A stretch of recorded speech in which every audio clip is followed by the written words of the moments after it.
Ben, if you could just tell us how you got into racing. My father started training, I think, in his early 20s in Lambourne. I was lucky to get on a scholarship course with Sheikh Mohammed when I left school. Came back from that, and then I was assistant to my father and started training when I was 24. He never trained in the yard that we're in now, but obviously we've been using the same gallops for probably 30 years now. Do you like training in a training centre like this with everyone around? We're lucky, we're not sort of too on top of each other. Middleham is a nice open space. You can adopt a different training method to each horse. You know, you can see one of our horses has gone up there on her own, another horse will go somewhere else. So it's one of those training centres where they don't all have to be in the same place at the same time for you to see them. These three are going to count to 5, okay? And you identify as a dual purpose trainer, don't you? Is there sort of one code you lead to more than the other?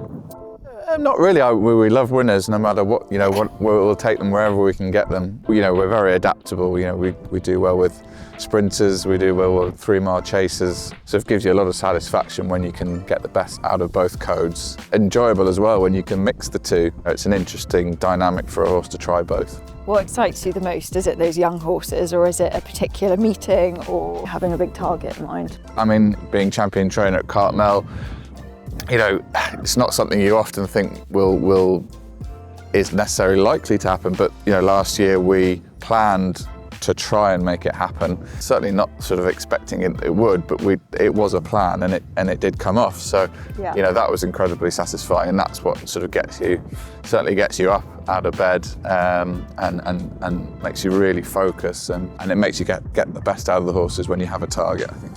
So you do really well with young horses, but you also do well, you get a few of JP's older horses, and you're very good at sort of refreshing them. And what's your method to giving them a sort of new lease of life? A lot of it comes down to, you know, a sort of a good understanding and a good relationship with the jockey as well. You know, Richie plays a huge part in that. You know, we're not necessarily going to work out what we need to change straight away, and it is those first 2 or 3 races where Richie and similar jockeys sort of get a feel for them, and it's the feedback we get from that.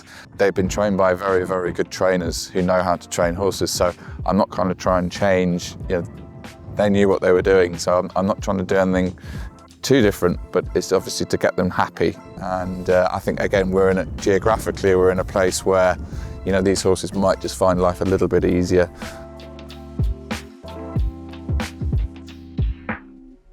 You seem to have a great team here. How many people would you have sort of working at the yard day to day?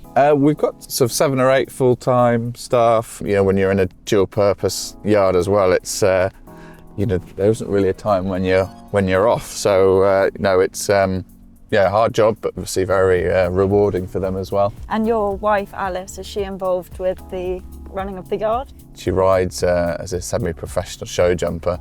It's obviously a very different discipline to national hunt racing, but you know, there is a crossover there in terms of helping horses. Certainly when you're teaching young horses to jump, you know, striding is very important, and certainly another eye and another opinion on, you know, how horses look, and the flat horses as well is very helpful.